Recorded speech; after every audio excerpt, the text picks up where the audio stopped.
Shalom Somasa, bertemu lagi bersama dengan kami, ya teman-teman dari Masapod, ya Marsapsa Podcast. Kita akan memasuki sermon kita untuk tanggal 3 November, diambil dari kitab Markus 12 ayat 28 sampai dengan ayat 34. Maka sebelum kita mulai, mari kita bersatu di dalam doa. Kita berdoa.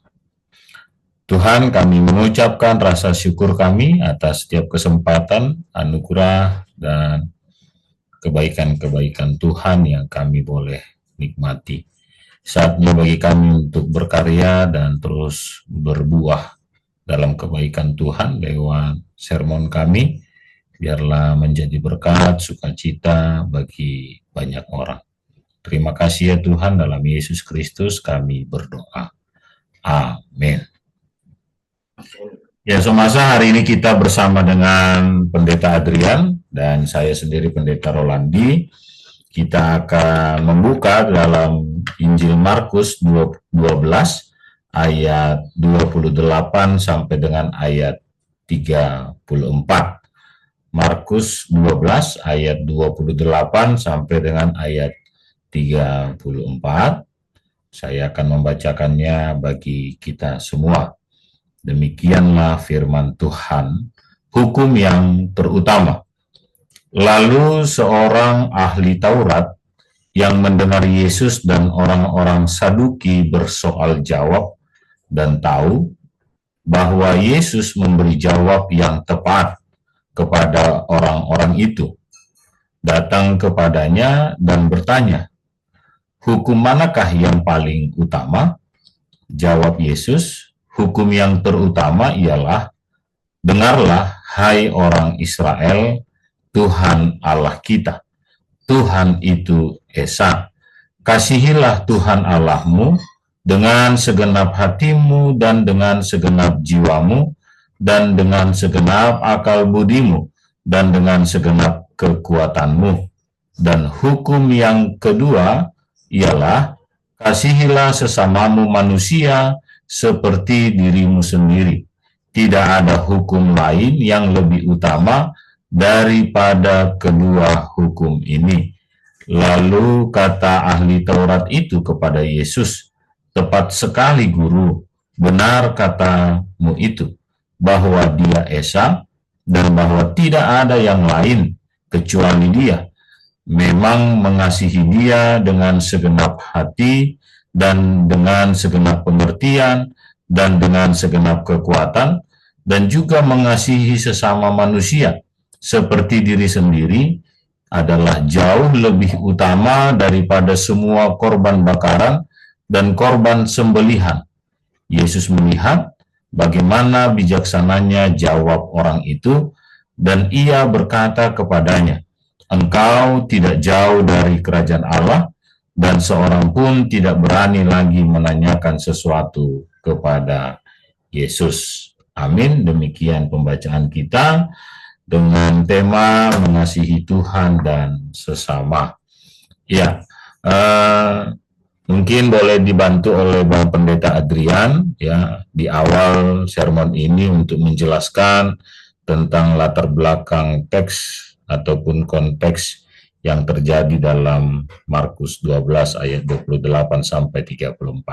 Kami persilakan, Bang. Iya, terima kasih Bang Pendeta Rolandi. Untuk konteks Markus 12 ini, memang kita melihat bahwa ada sebuah dialog antara Yesus dan orang banyak, dan pada saat itu memang ada pertanyaan-pertanyaan spesifik yang ditanyakan kepada Yesus, tetapi kemudian perlu kita bedakan, ternyata di dalam Markus 12 ini ada perikop sebelumnya, yaitu ketika orang Farisi bertanya tentang membayar pajak. Lalu kemudian dilanjutkan pertanyaan orang Saduki tentang kebangkitan. Nah, orang Farisi dan orang Saduki ini bertanya kepada Yesus adalah pertanyaan yang menjebak, pertanyaan yang sengaja mencari celah kesalahan Yesus. Berbeda dengan pertanyaan oleh ahli Taurat, di sini kita lihat ketika ahli Taurat itu bertanya, dia pertama-tama mendengar jawaban Yesus terhadap orang-orang Saduki dan orang Farisi yang bertanya sebelumnya. Lalu pertanyaan yang menjadi pertanyaan dari orang Taurat, ahli Taurat ini adalah hukum mana yang paling utama? Dan ketika Yesus menjawab, lalu dia mengakui, tepat sekali guru katanya. Jadi dari sini indikasinya ahli Taurat ini memang tidak terlihat untuk mencari celah. Itu makanya Yesus di ayat terakhir dikatakan engkau tidak jauh dari kerajaan Allah, karena dia lihat kebijaksanaannya menjawab. Lalu eh, orang-orang pun kemudian dikatakan tidak ada lagi yang berani bertanya. Nah, kalau kita lihat struktur kronologis dari dialog itu, maka kita bisa melihat di sini memang Yesus mengajar itu sekaligus adalah pengajaran yang mengkritik tradisi-tradisi, mengkritik kebenaran-kebenaran yang selama ini dipegang oleh orang Parisi dan orang Saduki, yang ternyata itu adalah sesuatu hal yang tidak benar. Jadi bahkan Yesus mengatakan kepada orang Saduki, kamu sesat. Jadi dari konteks ini, Bang Pendeta Rolandi, kita bisa melihat bahwa memang Yesus memberikan ajaran yang tepat, ajaran yang benar, dan ajaran yang merupakan ajaran yang berasal dari Allah, yaitu tentang mengasihi Allah dan mengasihi sesama. Kira-kira begitu konteksnya untuk membantu kita memahami dari perikop kita ini, Bang. Ya, terima kasih buat Bang Pendeta Adrian. Jadi kita boleh melihat ada tiga golongan, tiga kelompok atau tiga person ya Bang ya dalam perikop ini, yaitu Yesus dan juga orang Yahudi ataupun ahli Taurat dan juga orang Saduki. Kalau kita melihat latar belakang ketiga person ini Bang, bolehkah kita menyebutkan kalau mereka punya latar belakang yang sama atau punya latar belakang yang berbeda-beda juga, Bang, dalam pemahamannya? Iya, ada memang beberapa golongan, Bang, bukan hanya Saduki, Parisi, ada juga orang Zelot, ya, yang punya karakteristik masing-masing. Kalau orang Parisi ini, mereka ini golongan orang-orang yang kemudian memegang sebuah posisi penting di dalam pemerintahan Romawi, yaitu orang-orang yang dianggap orang-orang terhormat. Dan orang-orang Farisi ini berbeda dengan orang Saduki. Orang Saduki ini punya ideologis. Juga golongan orang yang disebut bangsawan atau golongan yang kasta tinggi, tapi perbedaannya mereka tidak percaya kebangkitan. Kalau orang Farisi masih percaya kebangkitan. Nah, tapi yang memberikan persamaan di antara mereka ini adalah mereka ini sama-sama tersinggung, sama-sama menolak Yesus karena posisi mereka itu terganggu. Posisi mereka yang selama ini mendapatkan banyak keuntungan dikritik habis-habisan oleh Yesus. Jadi benar yang Abang bilang tadi, ada latar belakang yang mirip dari mereka, tetapi ada juga perbedaan ideologis di antara mereka. Tapi sama-sama mencari keuntungan masing-masing, mengambil keuntungan dari kekaisaran Romawi, kira-kira begitu. Karena mereka berlatar belakang memahami Taurat, orang Yahudi begitu. Ya, terima kasih Bang Pendeta Adrian. Ya, karena memang kalau kita memahami latar belakangnya kan maka kita bisa semakin mendalami makna yang tersirat atau yang ingin disampaikan dalam dialog ini. Sehingga saya juga, kenapa perikop ini harus dituliskan? Karena biasanya kan ini bisa juga kita anggap sebagai dialog biasa saja, diskusi-diskusi yang biasa saja yang menurut kita ya tentu saja tidak harus dituliskan dalam kitab Markus ini karena ini bukan sebuah skripsi untuk memperpanjang tulisan, bukan kan, tapi ada makna yang penting di dalam perikop ini. Ya, terima kasih buat Bang Pendeta Adrian yang sudah menjelaskan bagi kita tentang orang Farisi yang dikenal sebagai orang yang mengetahui pakam tentang hukum Taurat. Orang Saduki juga punya latar belakang yang hampir sama tetapi sedikit liberal, ya, dan Yesus yang hadir pada saat itu yang juga sangat mengetahui betul ya tradisi Yahudi ataupun hukum Taurat yang sedang dipercakapkan ini. Ya, terima kasih buat Bang Pendeta Gria. Maka mengapa penting bagi Yesus untuk memberikan jawab yang sedemikian panjangnya dan detailnya, Bang? Kalau kita membaca dalam perikop ini kan akhirnya Yesus harus menjelaskan bagi mereka dari ayat 29 hukum yang terutama ya, yang tentu saja tanpa diperkatakan oleh Yesus juga ini sudah dipahami oleh orang Farisi tadi, ahli Taurat, dan juga orang Saduki, terus menjabarkannya dengan detail sekali dan sampai ayat 31 ya. Apa yang menurut Bang Pendeta Adrian penting bagi Yesus untuk menyampaikannya itu dengan detail bagi mereka? Ya, pertanyaan yang menarik, Bang. Ini yang menjadi sebenarnya intisari dari perikop ini. Untuk apa Yesus menjawab pertanyaan ahli Taurat itu? Ternyata kita temukan orang-orang Farisi, Saduki, ahli Taurat ini adalah orang-orang yang pintar, yang ketika Tuhan Allah memberikan 10 perintah, mereka bisa membreakdown-nya menjadi 365 perintah. Jadi begitu banyak perintah berlapis-lapis. Misalnya kita ambil contoh, Bang, kalau hari Sabat misalnya, perintahnya sangat sederhana. Ingat dan kuduskanlah hari Sabat. Pada hari itu engkau tidak boleh bekerja. Itu sangat sederhana. Tapi kemudian mereka tambahkan eh, semacam turunan dari perintah itu. Kalau di hari Sabat tidak boleh membawa benda beratnya lebih dari sebuah kelengkeng misalnya. Itu ada. Tidak boleh melewati rumah atau katakanlah berjalan lebih dari berapa kilometer gitu. Jadi kalau misalnya itu dilanggar, maka dia harus berhenti sampai jam 6 sore, barulah dia boleh melanjutkan perjalanannya. Bayangkan kalau abang pergi dari rumah, katakan pergi ke kampus, begitu sudah dihitung 7 kilo, ternyata di 7 kilo itu sudah habis kuotanya. Jadi abang harus berhenti di situ dan menunggu jam 6 sore baru boleh lagi jalan. Bayangkan betapa rumitnya dan betapa complicatednya peraturan itu dibuat oleh mereka. Tetapi yang menariknya, Yesus melihat kenapa mereka begitu ketat melakukan itu kepada jemaat, tetapi kepada diri mereka sendiri tidak. Nah, inilah yang membuat Yesus akhirnya memberikan ringkasan dari pertanyaan itu, bahwa hanya 2 hukum yang kemudian disimpulkan dari 10 perintah itu. Yang pertama, mengasihi Allah dan mengasihi manusia. Nah, oleh karena itu, Yesus mau berkata kepada kita, kepada orang-orang pada saat itu, perintah Allah itu tidak usah diperumit, karena perintah Allah itu sederhana.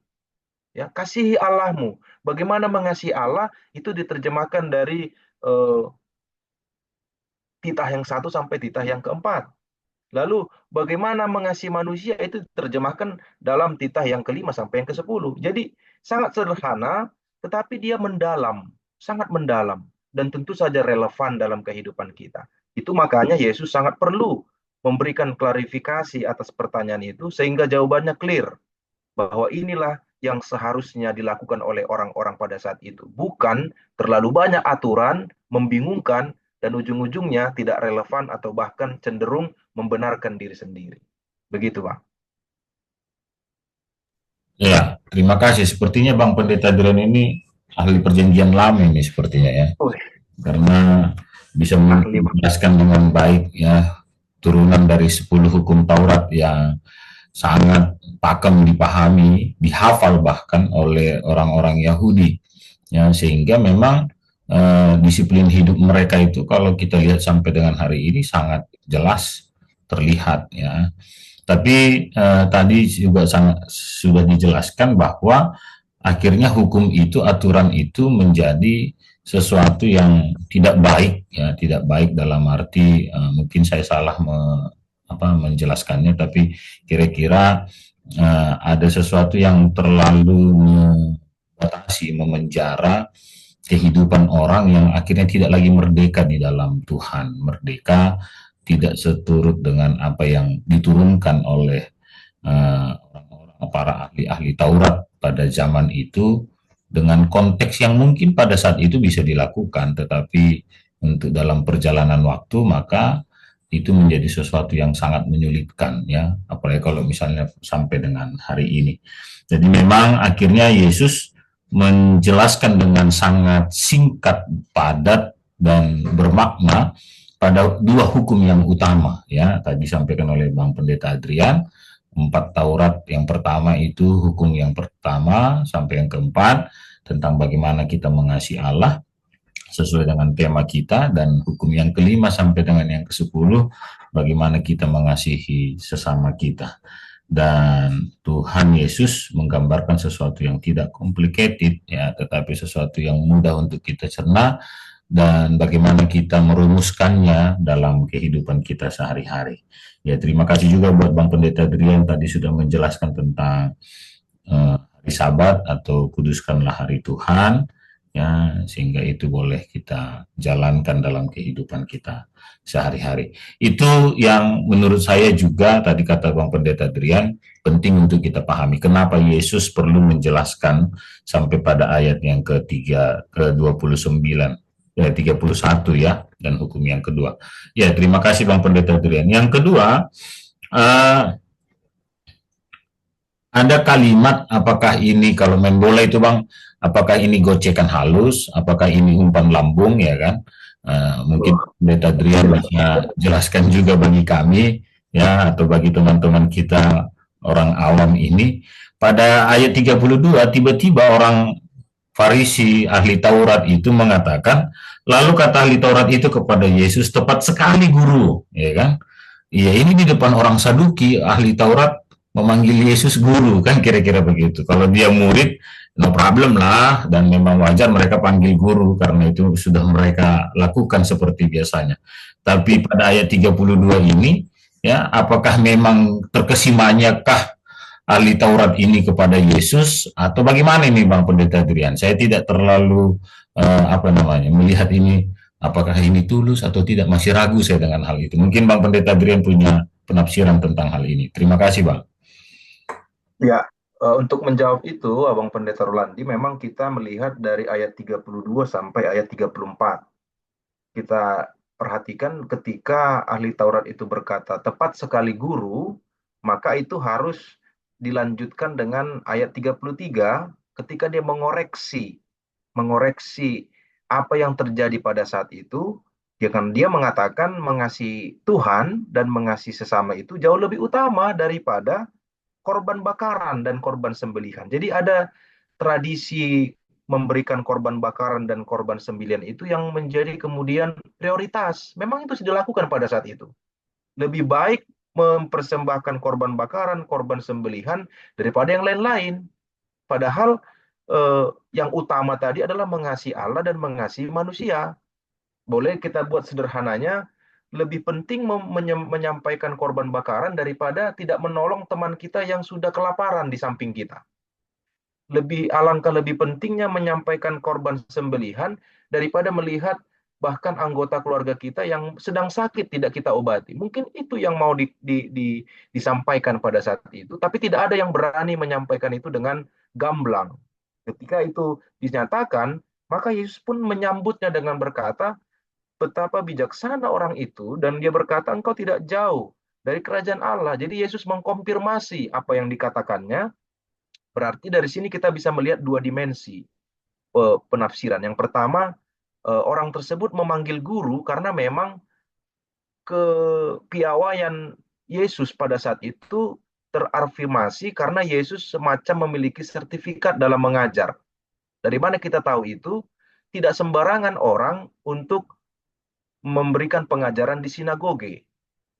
Orang-orang yang memberikan pengajaran di sinagoge itu adalah orang-orang yang sudah dikatakan katam Taurat gitu, orang-orang yang sudah punya pendidikan tinggi, dan kita tahu memang Yesus memiliki pendidikan yang cukup tinggi di bidang itu.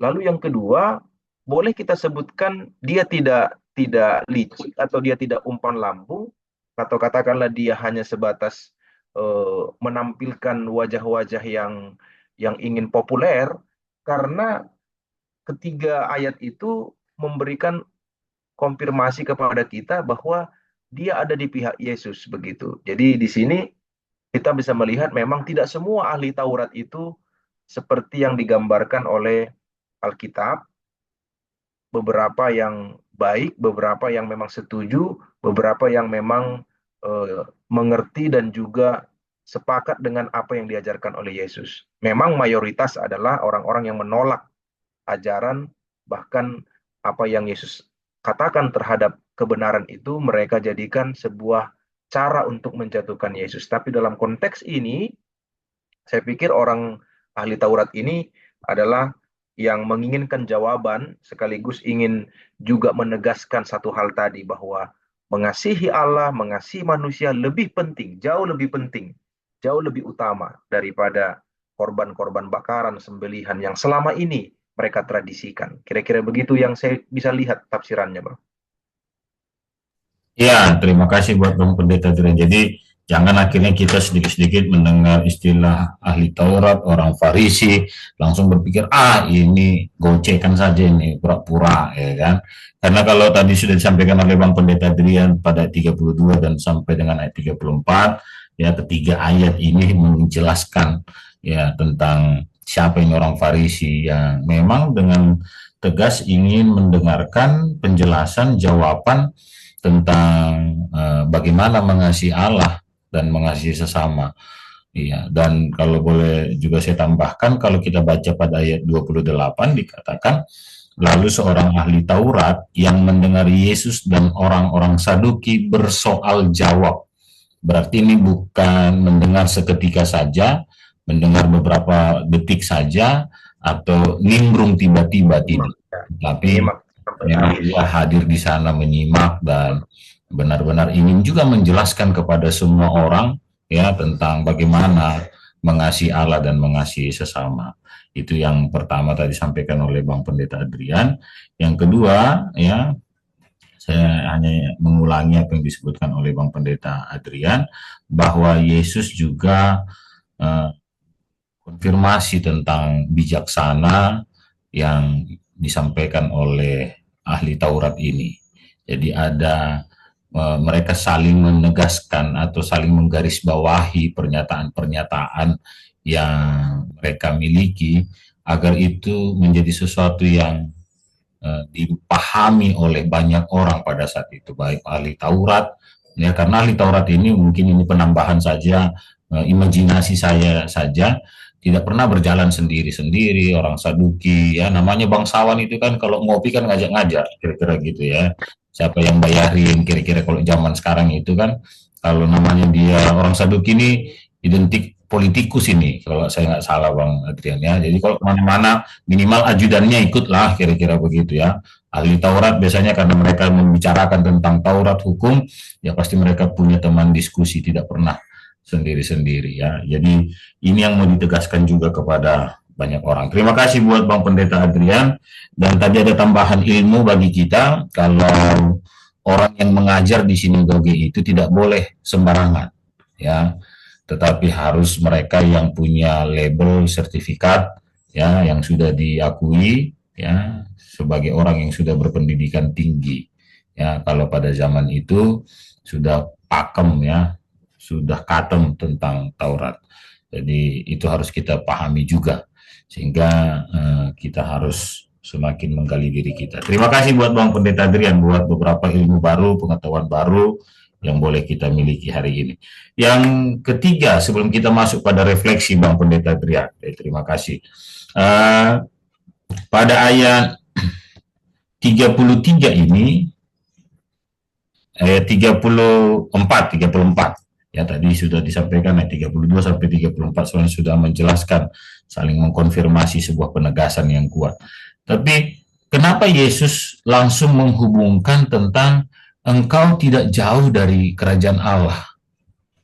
Nah, ini kan apa pesan yang mau disampaikan kalau kira-kira Bang Pendeta Adrian punya dalam pelajaran ataupun waktu mempersiapkan ini punya makna khusus tentang kalimat ini, Bang. Terima kasih, Bang Pendeta. Ya, terima kasih Bang Peter Landi. Ini pertanyaan semua pertanyaan penuh pendalaman ini ya. Jadi ada takut juga kita kalau Bang Roland ini bertanya ini. Mudah-mudahan bisa dijawab ya. Jadi soal kerajaan Allah ini memang menjadi sebuah pusat pemberitaan pengajaran Yesus. Jadi ketika Yesus memberikan perumpamaan, kalau Bang Pendeta Roland ingat, kerajaan Allah itu seumpama orang yang menabur benih. Dia katakan begitu. Jadi ketika Yesus mengajarkan tentang perumpamaan, dia kalau katakan kerajaan Allah itu seperti ini. Kerajaan Allah itu seperti ini. Jadi pusat pemberitaan pengajaran Yesus itu memang tentang kerajaan Allah. Nah, oleh karena itu, bagaimana kita memahami kerajaan Allah yang dimaksud di sini, tentu adalah kerajaan yang dipimpin oleh Allah itu sendiri. Nah, kalau kita bicara kerajaan, berarti di situ ada semacam hierarki, siapa yang menjadi pemimpinnya, siapa yang di bawahnya, siapa yang menjadi rakyatnya. Itulah gambaran kepada orang-orang percaya bahwa yang menjadi raja, yang dimuliakan di tahta yang agung dan kudus itu adalah Allah. Lalu ada turun hierarkinya ke bawah, malaikat-malaikat yang menjadi orang-orang kepercayaannya, makhluk-makhluk kepercayaannya. Lalu kemudian yang terendah adalah orang-orang yang memuja, menyembah dia, yaitu orang-orang yang percaya dan diselamatkan. Jadi kerajaan Allah itu adalah sebuah kondisi, sebuah gambaran, bahkan dikatakan juga sebuah tempat. Jadi dia macam-macam. Tapi intinya adalah Yesus mau mengatakan orang-orang yang punya pemahaman, orang-orang yang mengerti tentang hukum Taurat, orang-orang yang mengerti tentang arti dari hukum itu, maka dikatakan tidak jauh, artinya dia akan menjadi bahagian. Dia akan menjadi orang-orang yang akan ikut dalam arak-arakan masuk ke dalam kerajaan Allah itu. Jadi tidak terpungkiri jawaban dari ahli Taurat itu disambut oleh Yesus dengan menghubungkannya dengan kerajaan Allah. Jadi tidak membingungkan bagi kita atau tidak mengherankan karena pasti apapun yang disampaikan oleh Yesus selalu tidak terlepas dari pusat pemberitaan yaitu tentang kerajaan Allah. Bahkan ketika Yesus bicara tentang kematiannya, kebangkitannya tidak terlepas juga tentang kerajaan Allah. Jadi apapun yang disampaikan oleh Yesus terkait dengan pengajaran-pengajarannya, sekali lagi selalu berkaitan pusat pemberitaannya dengan kerajaan Allah. Kira-kira begitu, Bang. Ya, terima kasih buat Bang Pendeta Adrian ya. Jadi kita kembali bertambah dalam beberapa ilmu ataupun pengetahuan makna yang mendasar dari Alkitab bicara tentang kerajaan Allah.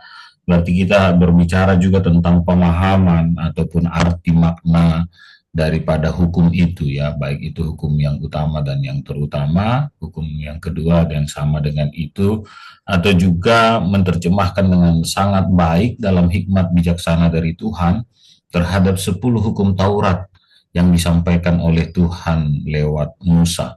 Ya, jadi kalau kita boleh saya menggarisbawahi berbicara kerajaan Allah, berbicara tentang tutorial tadi kata Bang Pendeta Adrian, ya bicara tentang kepemimpinan, siapa dia pemimpinnya dan siapa yang dipimpin ya. Berarti apa yang dikatakan oleh pemimpin dalam hal kerajaan sorga berarti tentang Allah itu sendiri, maka apa yang disampaikan oleh Allah itu itulah kebenarannya. Iya, dan kebenaran itulah yang harus kita lakukan. Maka cara kita mengasihi orang lain dan mengasihi Tuhan adalah dengan bagaimana kita melakukan kebenaran yang disampaikan oleh Tuhan. Itu mungkin yang saya boleh tambahkan seperti yang disampaikan oleh Bang Pendeta Adrian yang luar biasa kita hari ini ya. Maka di ujung kita akan masuk pada refleksi yang akan disampaikan oleh Bang Pendeta Adrian dan nanti saya akan tutup dan terakhir akan ditutup doa oleh Pendeta Adrian. Silakan Bang. Ya, terima kasih Bang Pendeta Rolandi. Saya melihat dari topik minggu kita sudah sangat jelas mengasihi Allah dan mengasihi sesama manusia. Jadi sebelum kita melihat betapa luasnya dan betapa dalam pemaknaan dari topik minggu ini, saya mau mengajak teman-teman Masapot untuk kemudian melihat realitas sikap hidup kita terkait dengan cara kita memandang sebuah kebenaran atau katakanlah hukum. Yang pertama, ada tipe orang yang dengan percaya dirinya mereka berkata ingin membela Allah. Jadi ketika Allah dinista, agama dinista, mereka berpikir mereka itu mampu membela Allah. Sehingga terjadi ketersinggungan, sikap yang defensif, dan kadang-kadang juga membuat tidak adanya rasa ingin membuka hati, membuka diri kepada orang-orang yang berbeda. Ini bahaya sekali dalam doktrinasi agama belakangan ini. Jadi kita yang tahu hukum, kita yang tahu isi dari doktrin kita, lantas terlalu terlalu condong seperti orang Farisi dan ahli Taurat tidak membuka diri untuk melihat bahwa Yesus juga mengasihi orang Samaria. Yesus juga mengasihi orang-orang yang termarginalkan. Jadi ini bahaya sekali dalam kehidupan beragama kalau kita terlalu katakanlah semacam powerful untuk membela Allah dengan doktrin-doktrin yang kita punya. Lalu yang kedua, banyak juga kita terjebak dengan menggunakan hukum perintah Tuhan untuk menguntungkan atau memperalat hukum itu demi kepentingan kita. Sama seperti orang-orang Yahudi, orang ahli Taurat yang bisa memakai hukum Taurat itu menjadi di breakdown menjadi 365 bentuk perintah yang baru, tentu itu dilakukan bukan lagi dengan sesuatu yang tulus ikhlas dengan segenap hati, tetapi lebih kepada keterpaksaan. Sehingga bahayanya adalah ketika orang menggunakan ayat-ayat agama atau ayat-ayat firman itu lebih daripada menguntungkan dirinya daripada memuliakan Allah sendiri. Yang terakhir, ada tipe orang yang tidak peduli ya dengan agama, itu agnostik, Bang Rolandi. Mungkin Bang juga sudah dengar itu, sudah marak sekali tentang agnostik, orang-orang yang mengabaikan kehadiran Tuhan. Ini bahaya sekali, sehingga berpusat pada kemampuan, kepintaran, dan kecerdasan manusia itu tanpa merasa ada andil Tuhan dalam hidupnya. Jadi bahaya sekali tiga sikap ekstrim ini, yang terlalu jumawa dengan kepintarannya memahami ayat, bahaya juga.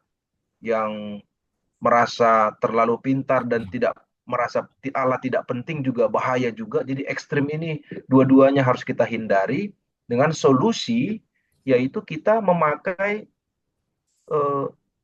konsep dua hukum terutama yang Yesus berikan ini. Mengasihi Allah artinya kita benar-benar menyerahkan hidup kita kepada Allah.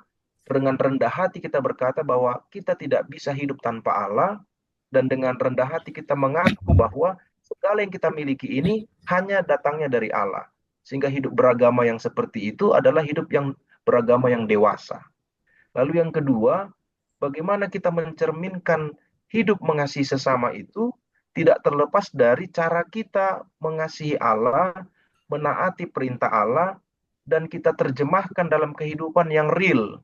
Jadi jangan kita sepertinya terjebak ya kita dalam sebuah kenikmatan memuja-muja Allah dalam ibadah-ibadah kita, begitu megahnya, begitu kyusuknya, begitu nikmatnya, tapi orang-orang di samping kita lupakan.